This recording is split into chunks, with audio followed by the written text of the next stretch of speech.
Howdy bowdy riffers, this is David Sanchez and this is episode 40 of the Riffs or Die podcast for June 8th, 2021.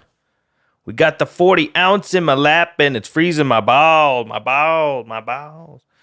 People who listen to NWA will get that one. R.I.P. Eazy-E. As promised, I've got an interview today with one of my great friends. He's the bass player and lead vocalist of the band Psychosomatic. I got to help them make their last record called The Invisible Prison that's out on Nefarious Industries Records, and you can pick it up at the link in the description for this episode. As always, if you would like to support the podcast, you can go to riffsordie.com and pick up some merch, or go to patreon.com/riffsordie and subscribe there. I keep adding clips to the Riffs or Die YouTube channel, so make sure you check that out and hit the subscribe button there. I know it's a cliche, but it really would help me out quite a bit. I appreciate everybody that's already done that. Thank you. So I'm not going to talk your ear off here. I think there's enough talking going on in this episode to last you about an hour and a half. So let's dive into this thing. I love this guy, respect him a lot. He's one of the funniest dudes I know, and he and I always have interesting conversations. So I'm happy to share one of those with you right now.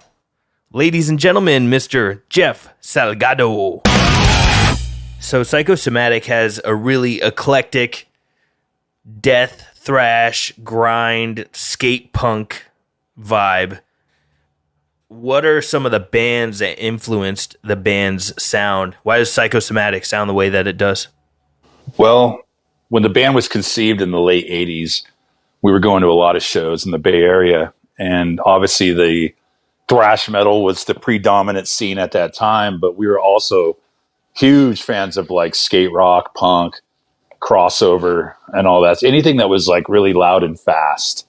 So bands like The Accused, Beyond Possession, Christ on Parade, Neurosis, early Neurosis, Corrosion of Conformity, DRI were our big influences, and obviously Slayer. Yeah, the speed. You guys have the speed for sure. Yeah, and a lot of those bands were they were just breaking down the molds that were then, which would become very common today, but back then that was all as extreme as it got. I can imagine the mid-'80s when Slayer put out Rain and Blood. I'm sure everybody was like, oh my God, this is the fastest thing I've ever heard. Well, Hell Awaits was already our favorite record at the time. I mean, all the kids were into it. So when Slayer came out, that was on Def American. That was a major label. So we were like, whoa. And Metallica, obviously, when they dropped Master of Puppets, these bands got huge, like overnight. But we were into them way before then even, like just listening to them, going to shows and getting tapes at our local small indie record stores as opposed to the big ones at the time. That's where we would find stuff. We'd had to go to Recycled Records, all kinds of different record stores all over the county just to find these obscure bands that we all just were obsessed over. And punk and metal, I mean, back then it turned into one unified scene where you would have like the Descendants playing with like DRI and Possessed. It was weird. Like everybody was mixed up because if it was extreme, you were there, like it didn't matter if it was punk or metal. Everybody was just into it. And you spawned bands like SOD, which were total pulling from both sides, Agnostic Front. All those bands were just pulling from both sides. And that's what spawned us. And throughout the years, we never stopped doing that. We still grab from punk and metal, different styles, but we still put them in our sound. And eventually, like, we had developed our own sound, yes, but that was the process it went through. So it was really fun. Yeah, you guys do a great job of blending all the different sounds together. And a lot of people that are listening to this will likely be aware that I got to produce and mix your last record, The Invisible Prison. I had a really good time. We had a lot of laughs making that record. And I think it's your best record, like all around. The whole thing, start to finish, is just a really, really nice roller coaster ride with peaks and valleys, and goes slow sometimes, but most of the time it goes fast. And I think it's the most well-rounded record you guys have made. Yeah, we've always been fast. And I like to say this because I take pride in it, but we always will be fast. That's never going to change. But I think having you on board was definitely a different approach. I did most of the producing beforehand from all of our other records. I would just produce our own albums. But when you did it, you really pushed us. You pushed everybody in the band to pull out as much as you could from us, which we didn't even understand. So having a real producer do it as opposed to just kind of doing your own thing, you really get pushed to your limits, which was really exciting for us. And I think it sounds great. It's definitely my favorite achievement. And the rest of the guys think so too. The sound you got out of it was really great. Doing the whole makeshift studio in our rehearsal room was crazy, but awesome at the same time. Yeah, it was insane. Because, and I explained this on another podcast a long time ago, but for people that don't know, I drove out to California and basically built a little studio in your rehearsal space, but the rehearsal space is in this gigantic warehouse with like 60 other bands that have rooms in there and can rehearse. So because it's just a warehouse and nothing is totally soundproofed, you could hear other bands rehearsing from your band rehearsal unit. So tracking drums and tracking vocals and stuff, we had to like wait until it was quiet for a long time to get any of our shit done. So that made things kind of hairy, but it made it interesting. There was some days where we didn't get outside until like 8 a.m. That was insane. The guitar tracks were the funniest, I thought. You had them cranked so loud they would go right through the other rooms all the way outside the building. And I mean, we had to sit there and wait for them all day long. I mean, it's not their fault. We had to because it's a rehearsal room. But once we started tracking guitars, I highly doubt they could hear their own selves in their own rooms. And I was outside the building just laughing my ass off. And I was like, these other bands can't even hear themselves right, and you're all, fuck them. Yeah, well, like I said, we had to, because if we would have had to be quiet to track guitar stuff too, we'd probably still be making the record right now. So I cranked them up super loud. Because that's when the speakers growl a little more, is at higher volume, but also just because then it didn't matter if other bands were playing and stuff. And guitars typically take the longest to track in studio because you got two of them. So you got two rhythm guitar sides that need to be tight with each other, and then you have solos on top of that. So usually guitars take the longest to record on a metal record. That recording process was definitely the most interesting and the most fun. I don't think I've ever laughed that hard in my life. We had a good time. We never really did it that way. It was always like, all right, that sucks. All right, that's good. Do it again. Cool. You were like kind of by the book, I think, on producing. And it was pretty awesome to have that experience with you, pushing us and also getting more out of the music as well. I mean, we fine-tooth combed every riff, every lyrical content, every arrangement. It was pretty fun to do that. Yeah, I mean, the thing that I do in my own band and what I was trying to do with you guys is just to squeeze the maximum amount of awesome out of every piece of music that was there. And I don't think I've ever pulled that many all-nighters ever in a month in my whole life. I think there was probably like 5 or 6 days where I slept zero because I was up doing editing or getting things ready for the next day, or I just, was wired and trying to get stuff done quickly so that the next day we'd be like on schedule when whoever had to come in next was going to be there. Just a lot of that was due to the environment, just being in a warehouse where a bunch of other bands are doing stuff. So it was a learning experience and definitely a gigantic challenge. Even though we had a really great time, there was definitely some moments where I was like, oh man, like what are we doing here? But I'm fairly easygoing, so it's It really wasn't that big of a deal. I was still super happy to do it because, to be honest, you guys are one of my favorite bands, and I was stoked that I got to help you guys make a record. And I love all you guys as people. Thank you very much, and likewise. And it was cool. Like in 2015, we did a 5-week U.S. headliner tour, and then we met up with you guys after that, 2 weeks after that, and did a 2-week Northwest tour with you guys. At the end of that tour, you asked me and Toby, would you be interested if I produced your guys' next record? And it was funny because I just looked at Toby. We already were going to say yes, of course, but it was awesome that you formally asked us, and it became like, from then on, we started writing the next record knowing that you were going to produce it. So we really had to pull everything out, all the tricks and everything we had at the time, just empty the bag out in riffs. Oh, there is no shortage of riffs on The Invisible Prison. It's sick. The guitar playing is sick on it. The drums are really awesome. The bass lines are really cool. And the vocals, everything about it. I love the record. Even if I didn't have anything to do with it and I was just a listener, I would really love the record. I appreciate that very much. Another huge reason I really like Psychosomatic is the lyrics.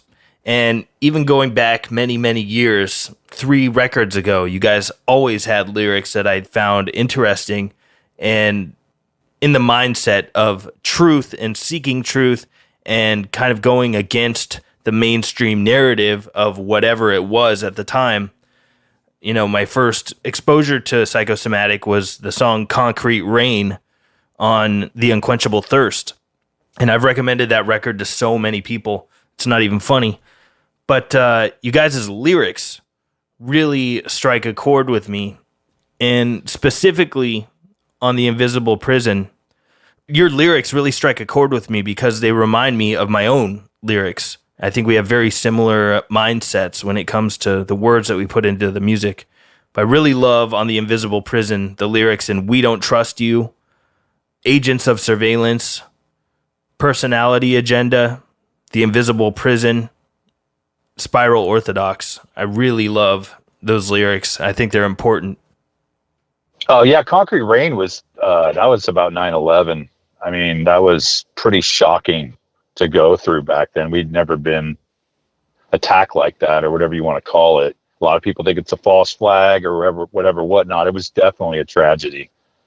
And from that aspect, The Unquenchable Thirst became like this kind of, we were leaving that punk side and going into the metal thrash side.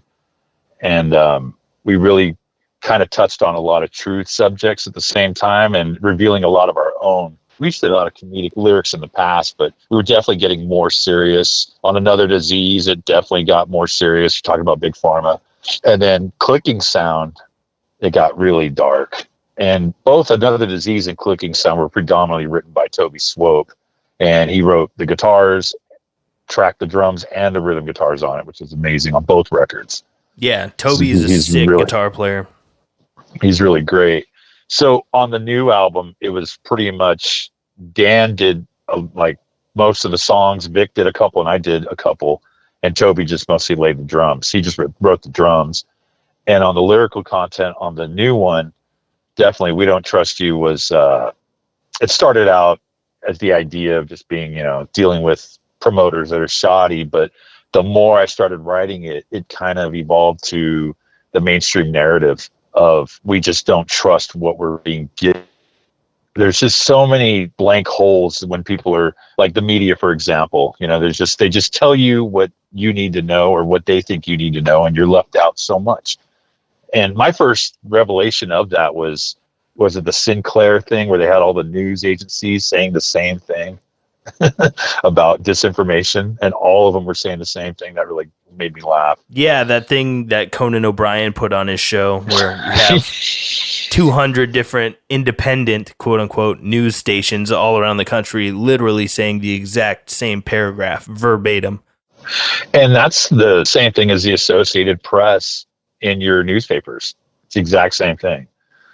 And they get their 4 a.m. talking points, and that's what we're just supposed to believe without any research, any question. And if you question it, you're immediately ostracized. Yeah. And it's always been like that. And now you're seeing a big push against that from a lot of people. And it's really exciting. And of that album, Agents of Surveillance that's definitely attributed to the Pokemon game, where everybody's walking around looking at their phones, checking these imaginable Pokemons, but it's really collecting data on every little nook and cranny of this land. Yep. You know, whoever's going to get that out of where you live and what's in your house and what do you have everywhere. And that's kind of an Agents of Surveillance. Every time there's a fight, what do people do? Do they call the cops? No, they whip out their phones. Yeah, it's crazy. It's really different. A personality agenda definitely has to do with the duality of people arguing online and how these people build up their personality agenda on their profile. And it's their soapbox and they got to put it out there. And it turns into just this combative war instead of sharing information. Like it says in the lyrics, we read the lyrics, sharing information is more productive than a self-serving agenda. You know, we can't just ask somebody, what do you think of this? Or it's kind of like me and you do when we talk about certain topics. We'll literally break it down and share it as opposed to just arguing about it. And I think that literally has to go with a lot of political identities where people identify with a side, right or left, doesn't matter. This is my side. I'm going to die on the hill for this. We've all heard that saying, but it's true. These people they're not thinking. They're just looking at it like, this is my football team and that's your football team. And that's exactly where the establishment wants us. Divided, fighting each other instead of looking at who is really responsible for a lot of the issues in the world. Yeah, absolutely. And a lot of it devolves into arguments, I think, because people can't even agree on the basic facts. So when people can't even agree on the basis of reality, there's not going to really be any progress in the conversation, you know? No, definitely not. What I believe is we are in a war right now, and it's not a military war yet where there's military combat. I definitely think it's an information war. Psychological warfare. Absolutely. Information warfare, psychologically it's literally irregular warfare. That's what we are in right now, where you have the media who has their masters preaching and bombarding us with information now. It's not even like usable information. It's more propaganda. And then you have this counter information coming from social media and word of mouth. And it's definitely a war going on, and we're all watching it. And I really like to sit back and gather enough information on any topic to really see because sometimes I've been proven wrong. I'm not perfect. I don't want to be perfect. I want to share information with people so I can know what the truth is. I hate being bullshitted. And when you look at propaganda, it's very thin. It's very shiny. It's CBS News, right? Or MSNBC. And it's all the nice desk with all the lights and everything. And these people come on, they look perfect. And they're just spewing this information out. We're supposed to believe it because it looks like there's a lot of money pumped into it. And there is.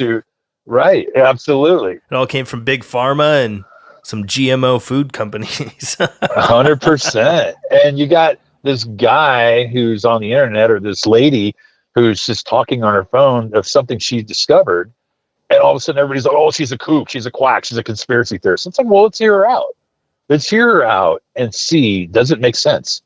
Because the whole political identity thing is a trap, as far as I'm concerned. The duality is a trap. And that's to keep us fighting each other and not who's responsible. Absolutely. And then I think the duality stems very early on from birth, and that's where Spiral Orthodox, the last song of the record, comes in. It was written by Dan Mills. Dan Mills wrote a lot of songs on that record musically, and he did a great job. And that's what they would do. The guys would come to me, they would do riffs, and we'd kind of cement them together, and then I would lay the lyrics on top. And we've always had that kind of truthish theme. We don't always go with that. Sometimes we put a lot of horror elements, but they're still reflections of society.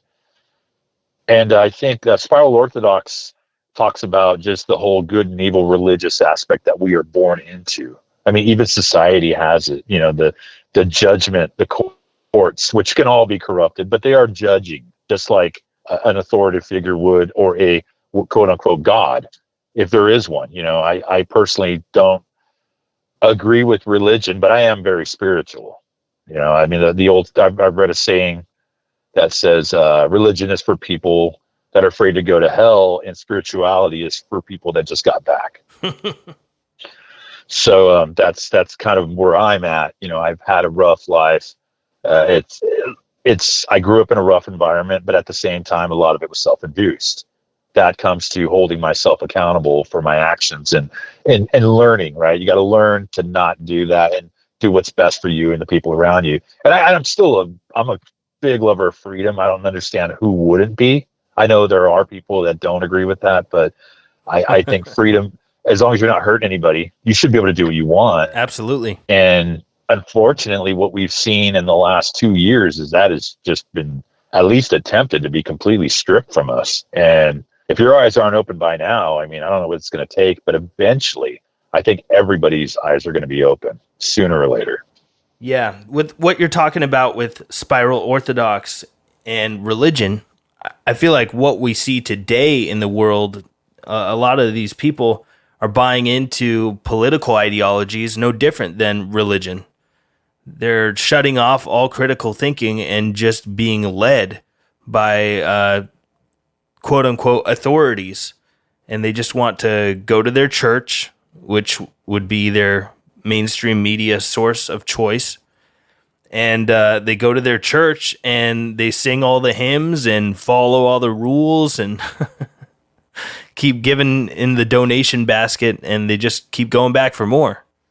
Well, isn't that how we're indoctrinated? I mean, when you think about it, the whole religious aspect stifles critical thinking. It supports blind submission to authority. So you're basically being set up for this political identity from religion. And that's another division, just put here in this category, you're put here in this category, and fight. Yeah. You are a member of this church, that person's a member of that other church, and now you guys hate each other, and that's just the way it is because we said so. I mean, we all know that churches don't pay taxes. That's not by accident. Yes. So that's pretty much where that song is about. And then we basically recorded that record, and it sat for a while. We were trying to find a label, but at that time in 2019, nobody was biting.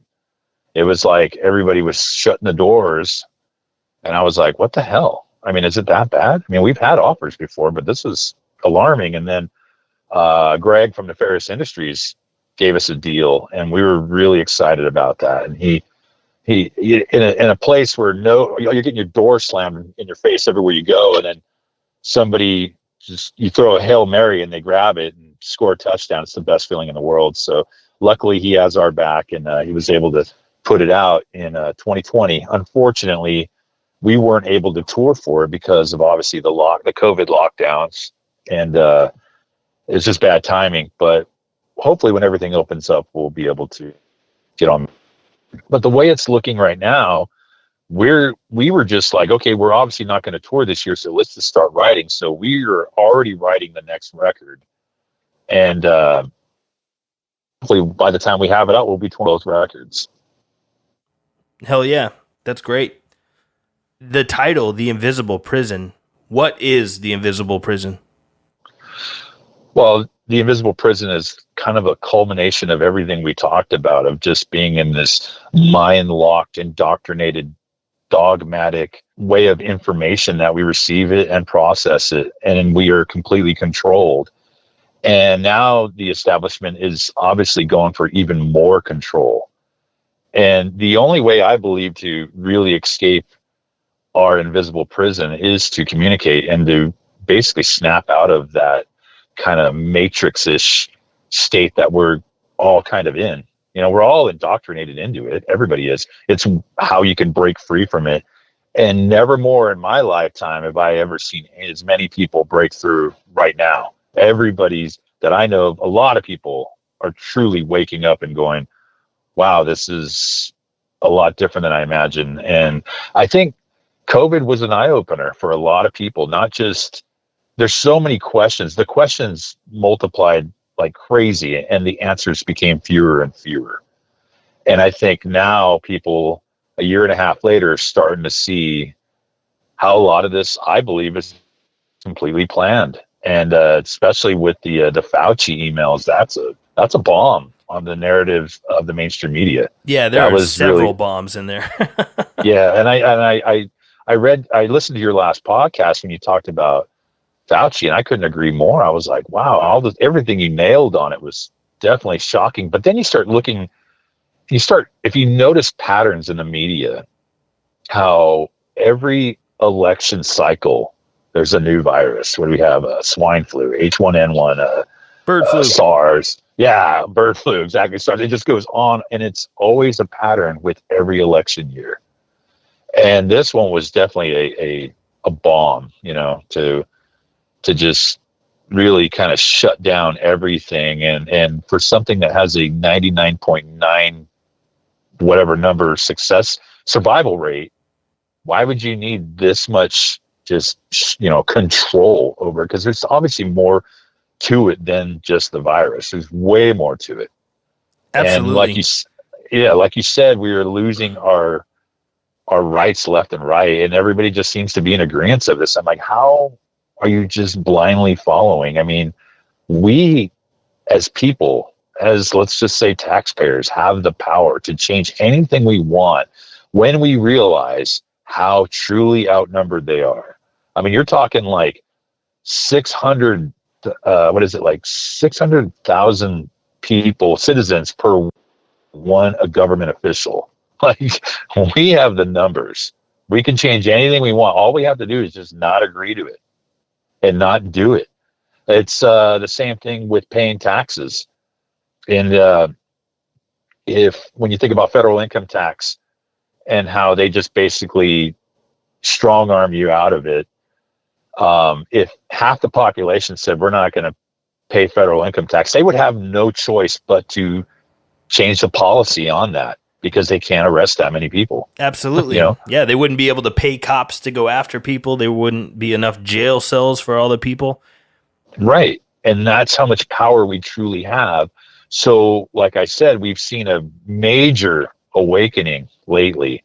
And I'm not trying to advocate either side. I'm not a Democrat or a Republican. I think that is a duality as well. I think if people can step out of that and look more of, let's look at the sense of propaganda and what is truth, then you see what's really going on. And once you see that, you can't unsee it. Yeah. That's definitely a fact. It's hard. You can't just go back. Yeah, you can't be that guy in the Matrix that's like, okay, I want a nice apartment and a dinner and a nice suit. Okay, just put me back in there and I want to go back to sleep. It just doesn't work. Once you see the truth, you can't unsee it. And I think everybody genuinely feels that there's something wrong. Even if you truly believe the propaganda and you think everybody else is a conspiracy theorist, you got to know in your gut that something is wrong. It's definitely wrong. Yeah, absolutely. It doesn't take a rocket surgeon to figure out that something's wrong here in the COVIDian empire. I like that you said I like that you said the phrase strong arm. What did you get, COVIDian? That's great. COVIDian empire. I don't know. I just started saying it a couple months ago. That rules. Everybody out here kneeling down and kissing the ring of the COVIDian empire. I'm not into it. But when talking about taxes, you were talking about, use the word strong arm. And I think that is a perfect way to put it, because a lot of people say taxation is theft. But it's not merely theft, it's extortion. No. They say, give us the money or else. It's straight up mafia shit. Like, hey, give us the money or we're going to break your fucking legs. And when you think about major figures that have gone up against the IRS or the central bank, I mean, they always get publicly destroyed. For example, there was Willie Nelson, who wasn't paying taxes, and they just ruined his life. Wesley Snipes went through that as well. Mm-hmm. And they just stopped. They were like, hey, this is bullshit. I don't have to pay this. This is a scam. And they always lose because the courts, I mean, everybody's corrupted if you're a government official at this point.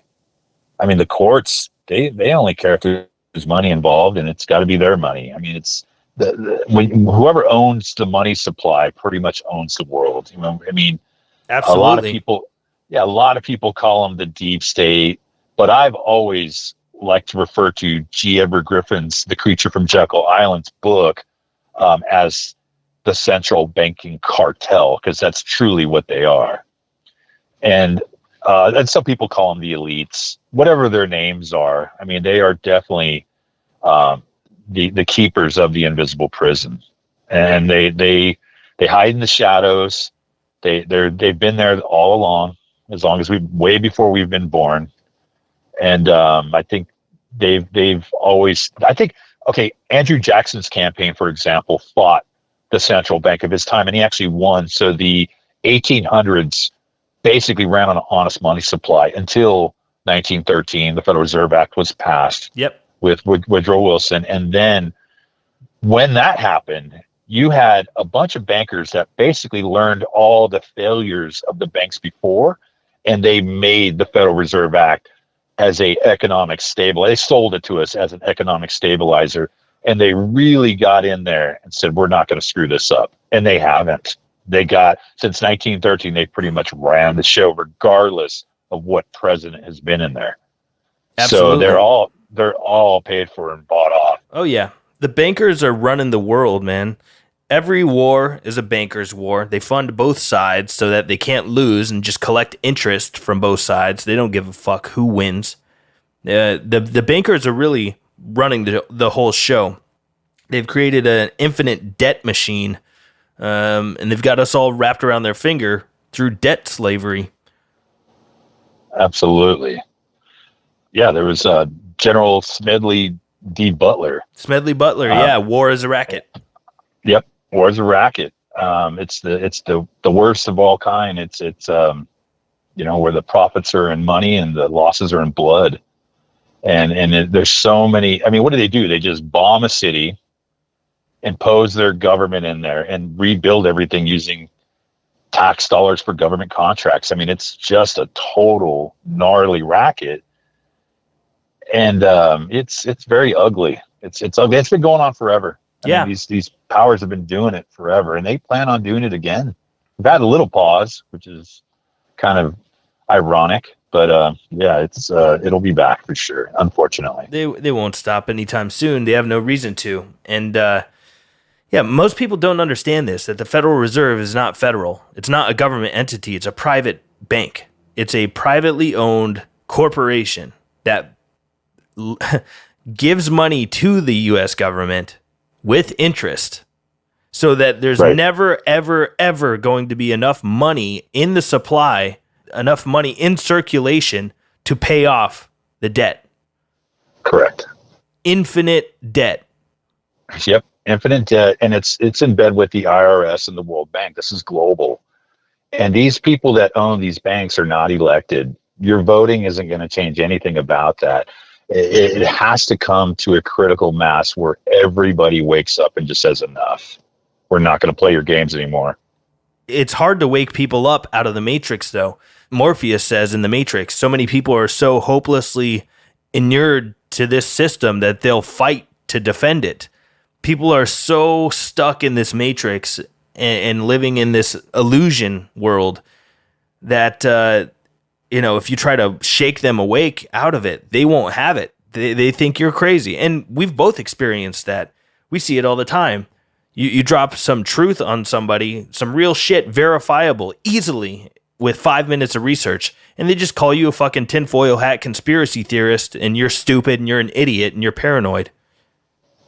Well, I think the conspiracy tag is what was that started by the CIA during the JFK administration? Yeah, speaking of guys that go against the grain, against the centralized, the IRS and shit. Right. Well, his problem is he went too late. He changed too late. He got a conscience, and he was already outnumbered. He didn't have enough people to back him up, so he got smoked, unfortunately. And that was the first. Anybody that questioned that mainstream narrative, that's when the phrase was coined, conspiracy theorists, all over the media. That was their way to combat any alternative information. So here we are still doing it, which is hilarious because I look at it when somebody says conspiracy theorist, the first thing I think of is like, I'm too stupid to think for myself. So look at that smart guy over there. Ha ha, let's ostracize him because we're the cool people because we're really dumb. I don't understand why even people have to go with labels. Why not just, like I said before, share information, take it in. But these people are so dogmatically connected to their political identity that they can't step out of their club for fear of being attacked by their own people. And personally, I've never been good at following the rules. I've always been an outcast, even in my own family. I hate to say this, but I was always the black sheep. So that stuff that really doesn't bother me because you can't let anything affect you if you don't allow it. You know, like if somebody, it's the old saying of sticks and stones, like who cares? Because it's like you said on an older podcast, if I put this flag out here, maybe somebody's going to see it and want to speak out too. Well, I think that's already happened a while ago and everybody's stepping up now and it's beautiful. I think the people that are standing up against this monster is amazing. And the people that support it they're either, I hate to say this, too blind to understand it or they're in on it. So those are their options. Most people are too blind to understand it. And I'm not saying that in a derogatory way because I was blind at one time too, very much. So I'm not trying to put people down. I'm just trying to spread awareness, the same thing you're doing. And if you look at the Invisible Prison album cover, it's definitely a human brain, which is representing a mind, and some people call it a zombie. I call it basically a demon or something that's controlling it. It's like a zombie that's got his hands up. Somebody said it was a funny comment, said it looked like a wrestler, right? Rolling his hands around. It looks like a what? Like a wrestler, like a WWE wrestler, like rolling his hands around. I'm going to get you.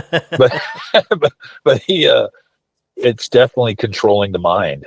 And, it's got some imagery on there with a woman or a lady, female, that's pulling her skin off to show her inner beauty of her invisible prison, and that's kind of tied to the song Pandora's Crate, which is, if we've all heard the term Pandora's Box, if you haven't, it's a childhood story, look it up. And this is on a big level, but it's actually kind of relevant. I mean, everything is relevant to a degree because there's so much darkness in the world, and that's kind of flat. It's not what we necessarily condone, but we definitely reflect it. And speaking of Pandora's Box and Pandora's Crate, so Pandora's Box was like this box that gets opened up and it releases all the evil into the world, right? well, she was curious about it, and they told her to leave it alone, and she didn't listen. Sure, it's a lot like Right. Adam and Eve in the story of Genesis. But Pandora's Box, speaking of unleashing that, look at the fucking gain of function research that Fauci's been totally busted with now, being fully aware that the gain of function research was a fucking concern. And then he's backtracking, trying to say he had no idea that was happening. He doesn't know what anyone's talking about. Never mind, we have the receipts showing that he authorized money to go toward the laboratories that were performing the gain of function research. And just to clarify, because some people don't understand what gain of function research is, I didn't either until like fucking few weeks ago. Gain of function research is where they essentially take viruses from animals and they try to figure out how to beef them up and make them transmit to humans easier. So Correct. It's essentially just trying to make diseases even more deadly and more viral. And the U.S. funded that research in China at the Wuhan laboratory, where people are conspiracy theorists for thinking that it might have came from here. We got the receipts to prove that our tax money, you and I's money, paid for the research to make coronaviruses more deadly and easier to transmit. I agree. And I definitely don't think that COVID-19 is the worst of them. I think they do have more in store, unfortunately. And you're right. I think there was thousands of emails that were dropped, and the only thing we hear about is Anthony Fauci's comment to somebody else about like you said, about the mask. And I'm like, okay, sure. But what you're talking about, the gain of function, is 1,000 times more relevant to what's going on. And it's a serious crime. I mean, it was actually outlawed as well, and they still did it. Yeah, I wouldn't say that it's necessarily more relevant because the mask thing is so in our face and on our face, literally. Sure, but I'm talking about as far as the criminal aspect. The big picture, the gain of function research thing is a way bigger deal. But right. The email of Fauci saying, essentially masks don't work. They might be helpful if you are sick and you're trying to prevent others from getting sick, but a mask is not going to help a healthy person not get sick. That is fucking huge because that should make everybody read that and go like, fuck this. I'm not wearing this goddamn stupid thing on my face anymore. It's pointless. From the guy who's telling us that we should be wearing them. This dude has become a religious figure. He's like a fucking god to some people. Well, and that's the thing is it's the people that think of him that way are still locked into the mainstream narrative. They're still locked into they're in the Matrix. That narrative. And that narrative is, okay, these guys have all the money. They have all the resources. How could they be wrong? Are you telling me that this guy has been through countless schooling? He's done all these accomplishments. How can he be corrupted? I trust him. Instead of not thinking that anybody can be bought. Everybody has a price tag. And like we said, the bankers, quote unquote, run the show. Oh, what do you want, Dr. Fauci? We'll give you everything you want. Next thing you know, he became an overnight celebrity. And he has a book deal coming, right? Because I'm understanding, from what I understand, being a conspiracy theorist, what I understand is that that's how these people get paid is through book deals. Well, his book deal just got scrubbed once those emails came out. Oh, did it? I didn't hear about that. Yeah, it got scrubbed. I read it on Newsweek, and I was shocked because mainstream media even put it out. I was like, whoa. And they put it out, and they were like, yeah, his book deal got scrubbed because they were doing they were doing pre-sales on it, and then they just said, you know what, boom, here's a refund, we're done. Because that is so that right there, and that's when people I can't understand how they don't believe that these emails are that damning. I'm like, right there, if you have any kind of common sense, you could put two and two together. You can see how this whole thing is maneuvered and how they do it. But if you're in this mode of I don't want to think that because I might be called a conspiracy theorist, it's like, dude, there sure are a lot of conspiracy theorists out there. I just got to say that nowadays because they're everywhere. Yeah, that phrase has been so weaponized, and people are so demonized for not agreeing with what mainstream media says. You're just crazy if you think that what CNN or Fox News or MSNBC or CBS or ABC, if you go against what those specific companies who are owned by 5 corporations, all of the like 99% of the media that we absorb is owned by 5 corporations. And if you disagree with what those 5 corporations are telling you, then you're just fucking crazy.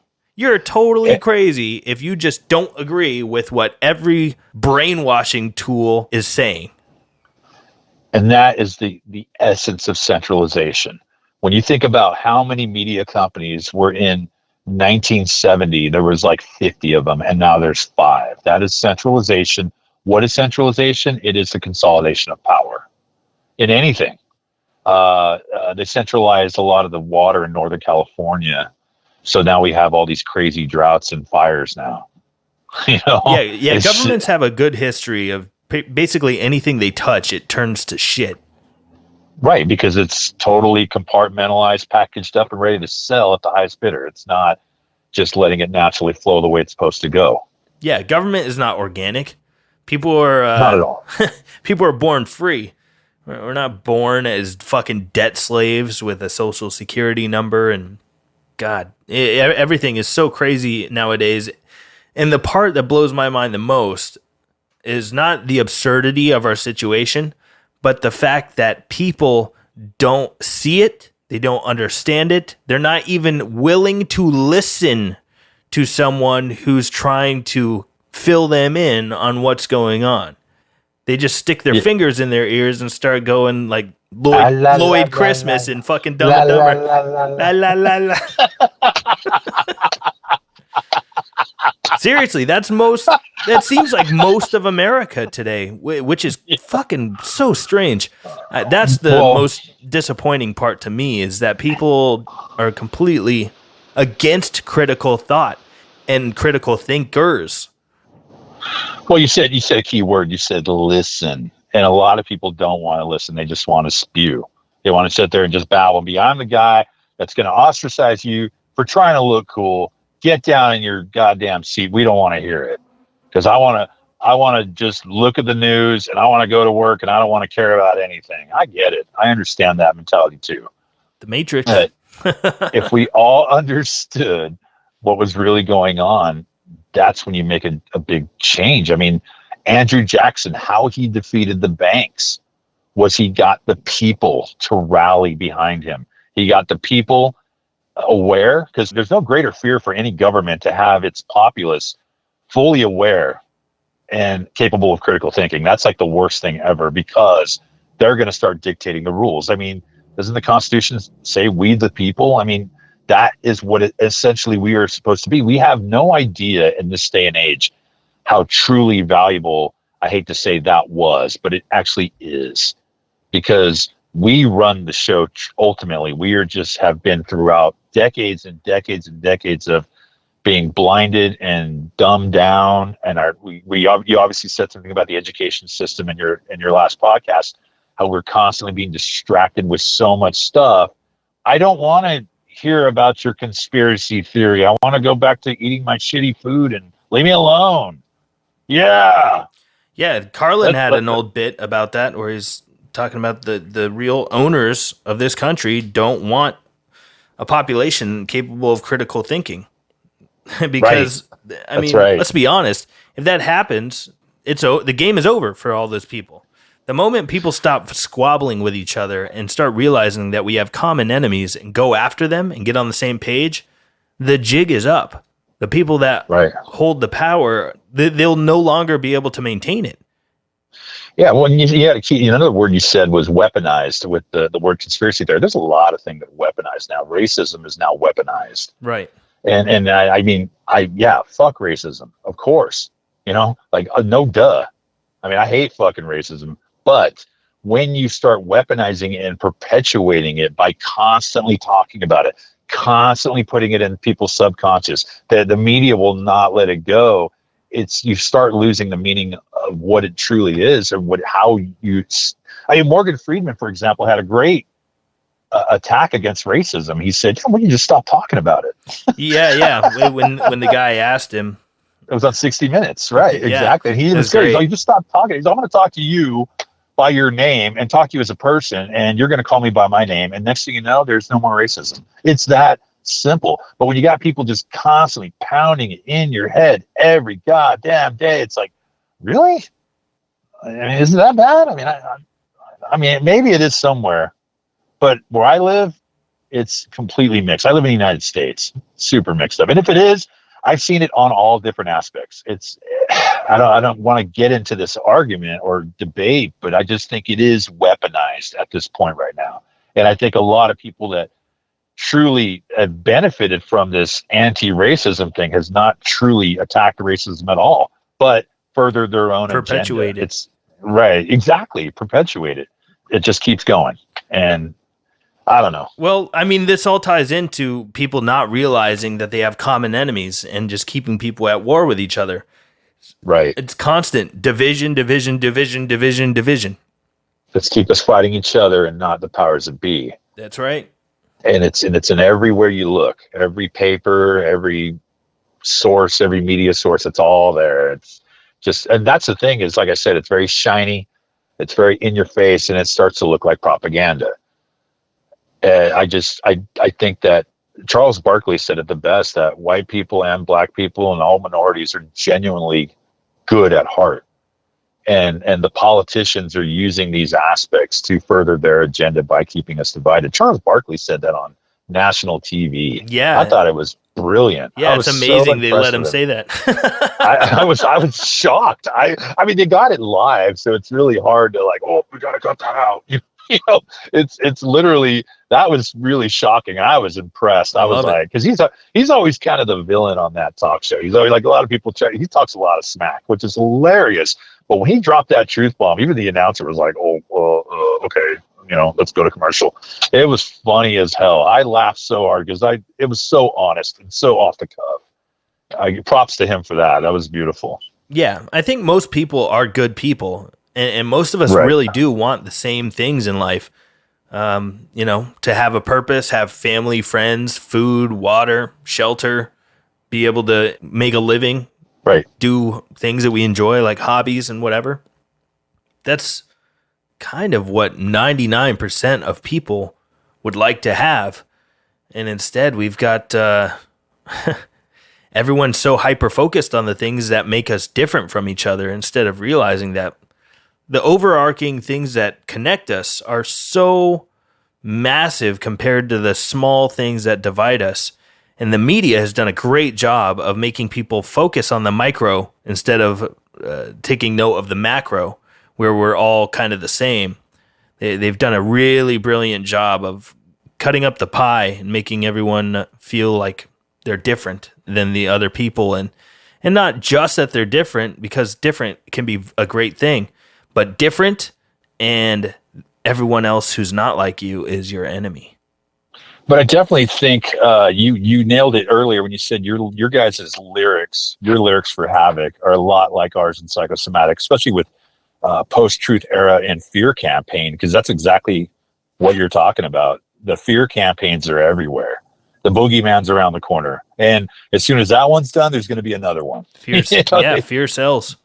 They have them all lined up, ready to go. And I think everything is scheduled and has been planned a long time ago. Oh, absolutely. I mean, this country was bought and sold over 100 years ago, in 1913, like you said, Federal Reserve Act. But speaking of fear campaigns and plans, and that the next boogeyman is around the corner, we know from that hidden camera expose of that CNN producer, Charlie Chester. He said, COVID, people are getting kind of exhausted with COVID. Our big thing was to get Trump out of office, but now we've done that. People are getting exhausted with the COVID thing, so our next big thing is going to be climate change. So we already know the next play in the playbook. Oh, that was from Project Veritas, huh? Yes. Yes, they popped up some good shit. Yeah, I mean, anytime people are getting exposed, whether it's on the left or the right, anytime someone who's completely corrupt and literally fucking over millions and millions of people, and they get exposed, I am all about that. I don't care what side of the aisle that's on. Absolutely, it's great, and I think you're right. The central banking cartel has agents on both sides. The Republicans and the Democrats, the GOP, anywhere you look, they're the same party, man. The two major party system in this country is a fucking joke. Right. And then everybody's like, well, it's what we have. It's what we have to work with. Well, that's a way of acceptance, sure, to make yourself feel better. It's not going to get you anywhere. I mean, that's just to keep us fighting each other. Yeah. And you've said something in the past that I think is really nice. You were talking about making a change. It doesn't start at the top and coming down. It's got to start on a small level. So like, infiltrating your city council and then, speaking with or becoming or influencing your mayor. Then it goes up to the county level. Then it goes up to the state level. Then it goes up to, federal levels, and where you change policy for the whole country.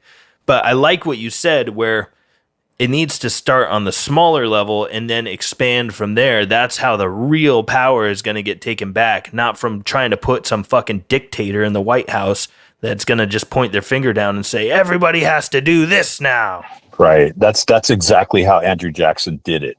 That's exactly how he got the people on board. He had the people, there was nothing they could do to stop him. And because the people literally were just going to these town halls and saying, you're out of here. You're gone. I think it's starting to happen on a small level right now. When you start thinking about a lot of these schools are having the parents come in and just clean house. They're just done. They're done with these mask mandates, and they're like, get out. And everybody's like, well, that's dangerous for the kids, but I thought kids can't get it. Oh, man. I literally looked it up today, Jeff. So check this out. The numbers, I was looking up the numbers of COVID deaths, and it broke it down by like demographics. Yeah. Since the beginning of COVID-19, the number of kids under the age of 17 that have died, 300. Jeez. That's not a pandemic. But you should get all your kids vaccinated, right? And they just opened it up to vaccinate kids 12 years old. And there's been 300 COVID deaths. And we know those deaths are probably fucking wildly exaggerated given what we know about how they cook all the fucking numbers. Sure. And also, I got to ask this. Do any of those patients have pre-existing conditions? Oh, no doubt they do. Yeah, I was a really sickly asthmatic kid. If I would have caught COVID, I definitely would have been in some trouble. But I don't think that COVID is the sole reason why most of these people pass away. I think it's a really large percentage that they have pre-existing conditions. And if I'm not mistaken, I believe that you can also die from the flu or the common cold with pre-existing conditions. Right? Right, of course. So I'm not saying the virus does not exist, but at a 99.9, whatever the number is, survival rate, I don't see the need for this kind of vaccine campaign, because when governors are offering lottery things of $1 million if you might be put in a drawing to get vaccinated, I'm like, what the fuck is that? Bribery. Really? You're gonna pay people to get vaccinated? Why? Why is that? Why are they doing that? Yeah, if it's so safe and it works, then why would you need to bribe anyone to get it? It's crazy how people just can't stop and say, "Wait a minute, look at this. Let's take a look." No, I don't want to get. I want to go see concerts because I don't get sick. Well, you don't even know what's in that vaccine. You know what I mean? Like, you see people that are literally dying from this, but it's not being reported by the news. There's people, these side effects are really damaging to people, and you cannot legally sue these companies. Why would I do that? Why would I subject my body to something if something goes wrong? Oh, well, I'm getting a vaccine for something I've never had, or if somebody does have it, sure, but you have no recourse if something goes wrong. You cannot sue these companies if you get some kind of crazy rash that never goes away, or you die, or you get really sick from it. You can't do anything about it. So There's so many red flags up there that should make everybody question it, because vaccines take years of testing to be safe. And this thing was just slammed in our faces. And I think that maybe it's been around for a while. And we just, we don't know. We don't really know what they tell us, Sure. And, we just warp speeded this thing right to you. Yeah, warp speed. So I looked up the official numbers, and like I said, we know that they cook the numbers. We know that they count, decapitation by car accident a COVID death if they swabbed for COVID and then did the PCR test at high enough cycle threshold to where it showed COVID. They call it a COVID death, even though the person lost their head in a car accident.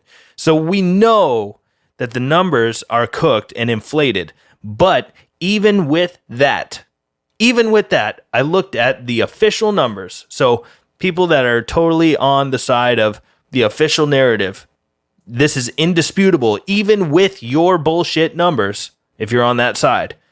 So I looked it up. So far, there have been officially 597,000 deaths in the U.S. About 600,000 deaths in the U.S. People died with COVID. And I say with intentionally because you could have died from cancer, but you had COVID, so they call it a COVID death. Why? Because the hospital makes an extra $35,000. Exactly. They're incentivized. Right. Absolutely. So check this out. You got about 600,000 people on paper died from COVID or died up with COVID.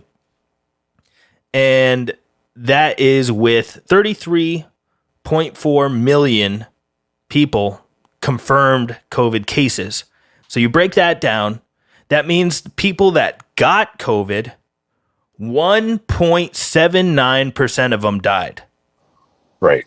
People that got COVID, 1.79% of them died. By the official numbers. So if those were uncooked numbers, I bet you it's a tenth of that. But even at that, let's talk about the total population of the United States, which is about 332 million people. 332 million people, and then you factor in 597,000 deaths. That's the official number. That means in the whole population, if you're in the U.S., you got a 0.18% chance of dying from COVID-19. So lock the whole country down. That makes sense. And to your point, adding on that is that the recent number that came out was that 40% of the people have been vaccinated for this. So of the vaccinated, how many people have had COVID? I'm just like, wow, like that is mind blowing. And that is a true fear campaign. Yeah, it's fucking hilarious. People that are really terrified of COVID and ran and got the jab, they're the ones telling everybody who has legitimate concerns about the safety and effectiveness of these jabs. They're calling all those people that are, not in a rush to get it, afraid. And they're the ones that bought into the fear campaign.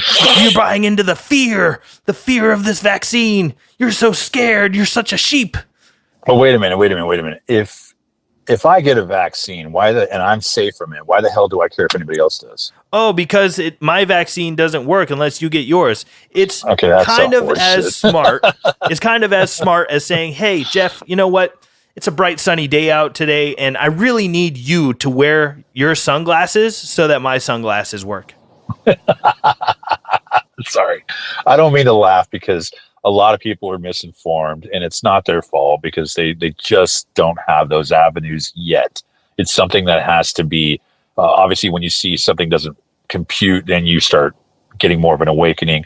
But unfortunately, yes, you're right. These people are mind locked, indoctrinated into that mainstream narrative. Religion. They wouldn't, that's how it starts. They would never lie to us. I mean, just to think the government, like when they take anything from you, they're not going to give it back. They rarely do unless there's an uprising. You know what I mean? Yeah, these people that think that there's nothing to question here. This is all perfectly making sense and just, do what the government's saying. They're looking out for you. These are the same people that say, "Oh, the government would never do that. Governments would never do that. Are you crazy? Like, are you fucking kidding me? Like, governments would never do such a thing." Okay, so are you a Holocaust denier? Are you saying that estimated 50 to 100 million people starved to death in communist China? Right. That was just, whoops. That didn't have anything to do with government inflicting evil shit on their own people. Governments have a bad reputation. Same with Stalin. Stalin killed like over 20 million people. Many Absolutely. of his own people. But, governments would never do anything like that. You're crazy. You're a conspiracy theorist. You're out of your mind. Come on, bro. Right. Just shut the fuck up and get the vaccine. That's what I've heard from so many people. Literally, people get fucking angry and they just shut up and get it. I guess they don't say that to me because they know what my answer is going to be. Dude, I had heard that one yet. Yeah, I had somebody the other day say that if you don't get vaccinated, you deserve to have some of your freedoms taken away. Wow. That's pretty alarming in that somebody really truly believes that. I mean, like I said, either you're in on it or you're just too blind to know better. I think most people are, and I don't really want to call them sheep. I just don't think they've awoken yet, because we're all people. We all are misinformed. It's going to be, the duality's gotten so bad lately that somebody, like the Fauci thing, that was like a bomb to the mainstream narrative. And I think a lot of people are still reeling from that. And so fortunately, I've talked to a couple people that are from that side that have said, you know what, I think you're right. I mean, they message me because they don't want to get attacked. And I understand that. Nobody wants to get attacked on social media. It's not fun. Mm-hmm. But at the same time, I think it's really beautiful when somebody comes to me and says, hey, I was wrong. And I don't yell at them or laugh at them. That's when I feel that I should praise them and say, you know what, you are at a higher level of awareness now. Congratulations. Seriously. Like, I think that would be a more productive way that we can all treat each other in this war of information, because it's so gnarly when you see the gang, right, the herd, and it goes on both sides too. I've seen people get attacked on both sides of the aisle, conservative or liberal or whatever you want to call it, Democrat, Republican. It's all just these gangs of people that don't want to come together, because we're all citizens of this country and the world in general. Yeah. And most of us just want to like do our lives and not be bothered with this stuff. But when it's literally on your goddamn face and in your workplace, and these constant threats get worse and worse and worse of your freedoms being taken away, you got viruses on you. It's a double whammy. It's very stressful. And then with last year locking down the countries, that was I think of all the suicides that happened, all the domestic violences went through the roof because these people are locking their homes together. They're usually at work, but they couldn't work, so they can't have to deal with each other. They can't stand each other. It is really, they put you in this position of despair and then hang a carrot in front of your face to let you out, while not realizing how much they've stripped of you and your wealth. And it's just tragic, and it's still going on to this day. How can you not wake up? And I think if anybody wants to wake up and speak out, now's the time to do it, because this is ridiculous. I mean, it's so blatantly obvious how corrupt this thing is, and it's everywhere. And I hate to generalize, but to get into specifics would take too long, and we all know that. Sure.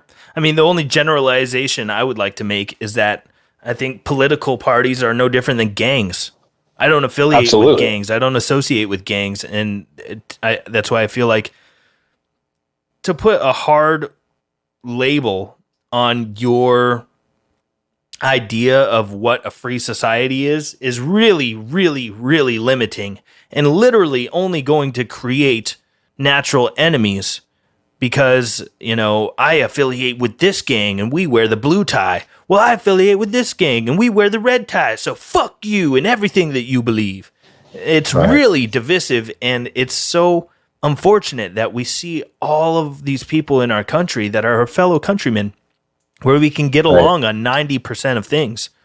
And then the other 10%, we just fucking, not you and I, but people hate each other over it. Well, the divisions are constantly being pumped into our heads everywhere you turn. You got now it's no longer about that. It's now, are you a masker or an anti-masker? Are you a vaxxer or anti-vaxxer? And they'll have a whole line of new ones ready when we're done with these. It's just constant. So when you turn off that TV and you get in touch with yourself and then your loved ones, and you start communicating and not bitching about shit, but literally focused on finding the truth and a common balance with fellow people, that's what needs to happen. Because love thy neighbor, because we all want the same thing. Why should I hate this guy because he has a red flag or this guy has a blue flag? It just seems like such a waste of time, waste of energy. Waste of time, waste of energy. And we're really like sleepwalking off of a cliff. We need to wake up soon, otherwise we're completely doomed. So the people that are awake I agree with you, need to like seek each other out and join up and lock arms and really start trying to make a bigger impact. And that's why I'm out here putting my neck on the line, saying the things that I do publicly and on social media and stuff, because I feel like it's getting to the hour where it may be too late if we don't start changing the direction soon. So that's a huge reason I love your band, is the lyrics that you write are very, very similar to what I write about, trying to expand the mind and talking about very obvious flaws that we see in society that do have ways around them. We don't have to be stuck here. Right. It's definitely taken a toll on everybody on both sides. And when I look at people, I do my best to not look at them as whatever side they are, but just look at them as like, okay, you're an American too. You live here, right? If you're not an American, hey, hails from wherever you're from, it's all good. Yeah, you're a person. You're a fucking human being. Exactly. And I think it's really cool that we can connect with people through music. And music is like a relief. And I've really tried to keep the political aspect out of it, but more of the truth, anti-propaganda in it. Same. Yep. That's where we're the same. Right. I don't want to be conceived as a political band, because I'm not. We don't have a political interest. Apolitical. We're not going to win. Yeah, exactly. We're not going to win either way. So we're just trying to show everybody that you're not alone out there, and we're all feeling it. Everybody feels it to a degree. I mean, Look at the food costs that are just skyrocketing right now. And you had this attack on the meat departments or whatever, the meat companies. And then you have got gas going up. You have attacks. That stuff's not by accident. Come on. It's so not by accident. We are under attack constantly. And if we don't do something now, this is our final fight, because this country and this world in general could be so much better without this blatant just corruption that's just running rampant right now. It's so obvious. I definitely think that it's on light speed right now. And I think the reason why they're pushing this so hard is because they're threatened of this great awakening, because people are waking up. And otherwise they wouldn't need to be constantly dumping it down our throats, right? Yeah, absolutely. Yeah, if the control plan was completely a slam dunk, in the bag, like no questions, it's all going to happen, they wouldn't need to spend so many resources on brainwashing people. If it was a lost cause and they had full control, they would not need to spend their money and time and effort convincing people to be divided, convincing people to believe in bullshit. Mm-hmm. They'd be able to just come right out and say it. Hey, you guys are all fucked, and we have control, and there's nothing you can do about it. Ha, ha, ha, ha, ha.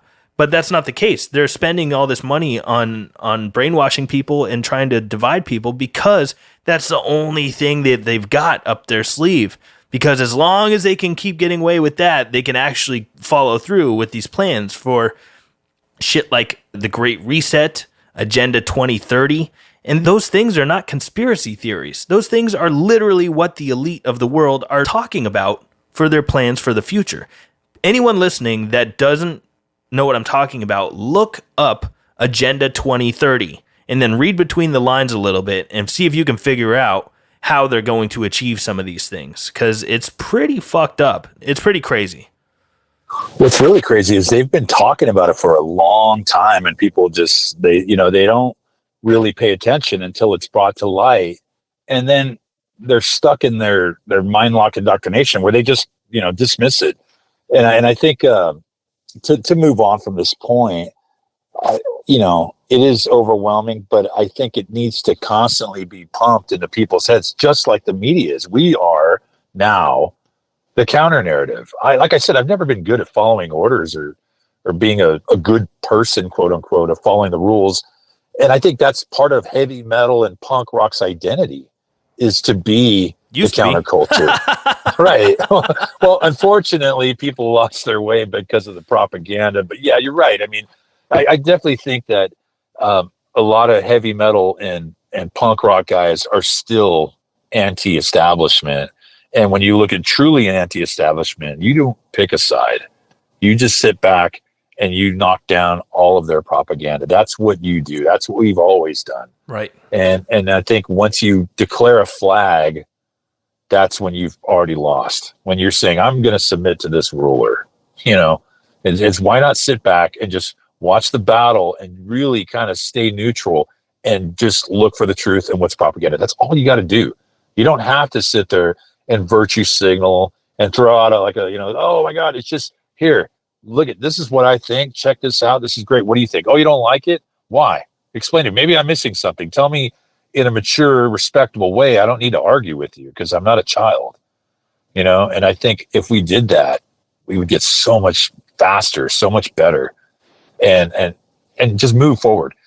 And a lot of our topics, our lyric topics for the band, are not just about this. We write a lot of horror themes as well, and those are based on horror movies or horror concepts, which are, again, reflections of society, because a lot of shit we see is really fucked up. Mm-hmm. But going in a kind of dark, spiritual world, there's definitely just as darkness is there as it is reality. And I think a lot of metal bands project that as well. And it's kind of cool. And so we're not opposed to doing that as well. I think a lot of future aspects we'll be discussing will be a lot of the really darker elements, because when Psychosomatic was in its punk phase in the 90s, it was definitely more about let's just party and be debaucherous, as opposed to getting into this critical thought where we're at now. So definitely in the future, we're still going to go that road, but it's really going to be more of, just showing horrors that exist in this world. And they could be fiction. but definitely be relatable to what's going on now for sure. That's never going to stop. Yep. I love it. Yeah. Art imitates life. And if you look at, we've always been doing it. I've done it with my artwork. I do a lot of artwork. I did the album covers on Another Disease. I got a kid who's blindfolded with money, and he's got a military officer and a priest and a big pharma guy injecting him with vaccine, I did that literally 10 years ago. Yeah. And it's really relevant to right now, but it's the establishment holding you down. And then the next album is it's a zombie with a gun, which is basically the same kid. Because if you look at the artwork on Another Disease, it's a kid, right? Yep. And he's being indoctrinated. And then you look at the inside the billfold, and it's got him as a teenager looking in the mirror, and he sees a reflection of himself, and he's very ugly and dark. And then it shows another picture with him as a silhouette, and he's completely as a young adult. He's got just these demons around him that are problems. Well, on Clicking Sound, the artwork goes into he's undead pretty much, and he just wants to kill. He wants to murder, and he is in his essence a reflection of his society. And then when you get to the Invisible Prison, that's pretty much why he's the way he is. That's cool. I'm really glad you just explained that, because I didn't ever read that much into the artwork being sequential like that. That's really cool. It goes from album to album, and that was when you think about where he's at now, we're all products of our environment. We all learn from our surroundings. We're all biological beings. And that's what, even a fungus or a biological thing, we're speaking of biological weapons, we're all product of our environments. And I think that's what the concept of the whole child being indoctrinated growing up and just being some twisted murderer, that's literally the theme of, it crosses the albums, for sure. That's really cool. I'm going to have to re-look at all of your artwork. And by the way, I could say for the first time in my life, I can actually wear a t-shirt with my own artwork that I did for you guys. Hell yeah. Yes.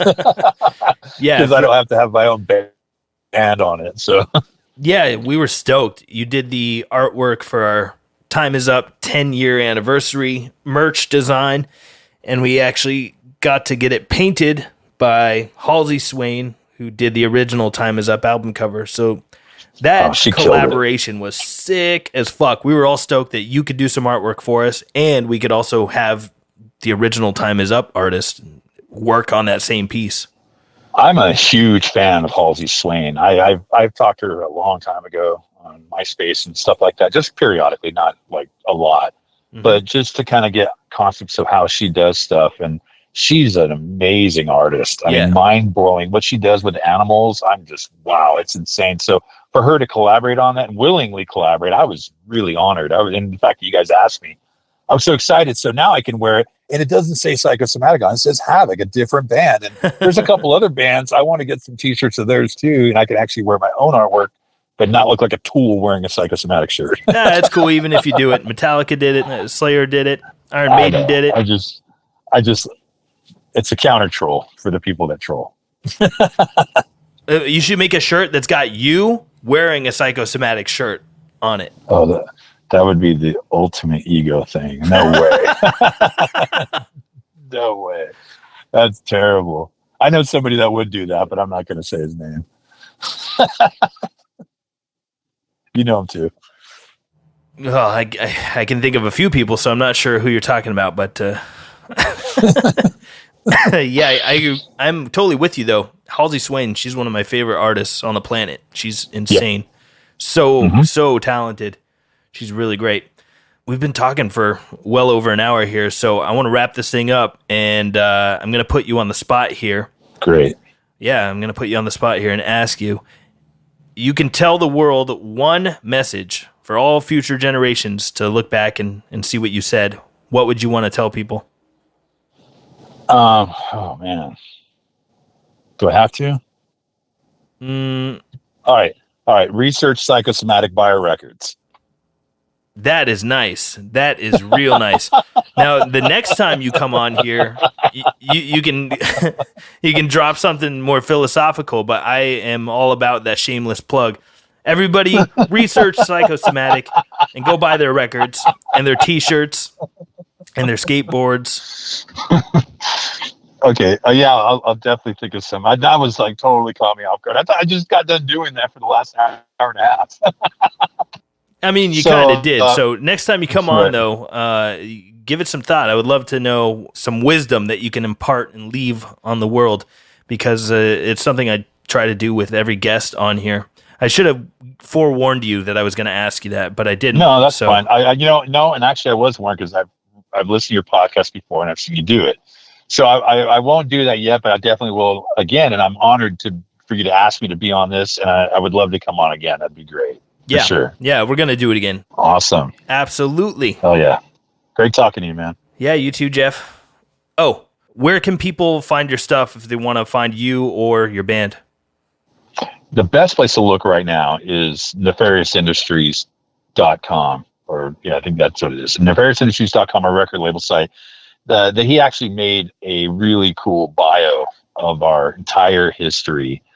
And we have our album out for The Invisible Prison. It's on vinyl, CD, and cassette, and we have a new t-shirt. But eventually we're going to have a lot of reissues on there, and everything's going to be on that site. So I always direct people to that site. So it's Nefarious Industries, our record label. Look up Psychosomatic, and it's got every bit of information we need. It's got all of our videos for this album and YouTube links, and all of our social media sites are from there. So you can find us anywhere you want from that place. Does it link to your merch too? Yes. Perfect. All right, cool. Well, I'll have that in the show notes. And if you guys want to hit that link, it'll be in the description for this episode. So click on that and then get yourself some Psychosomatic stuff. Super sick. Thank you very much. Hell yeah. Thank you for taking the time, dude. We'll do it again sometime soon. No doubt. Awesome. Riffs or die. Have a good one, man. We did it, everybody. Make sure you go check out Psychosomatic's new record, The Invisible Prison, and know that a lot of love went into making that record. Go to riffsordie.com for more episodes, and make sure you click on the links to the social medias and all of that nonsense. If you feel so inclined, pick up some merch or sign up on patreon.com/riffsordie. Patreon subscribers get discounts for the Riffs or Die website. So if you're looking for some discounts, all you got to do is go to Patreon and sign up over there. Feel free to shoot me an email at podcast@riffsordie.com. I would love to hear y'all's feedback about recent episodes. Let me know if you have any funny or interesting concert stories, and send in some wisdom. I love hearing and spreading the wisdom. It could be quotes from a philosopher, a quote from your parents, from your grandpa, or something that you read or saw in a movie. Send it in. Let's try to make the world a little bit brighter. If you're still here by this point, you are a champion of the universe. Thanks a lot for your attention. I know this episode was a long one, but I appreciate you sticking around. Now you all go out there and have yourself a great day, all right? I'll talk to y'all soon. Good day.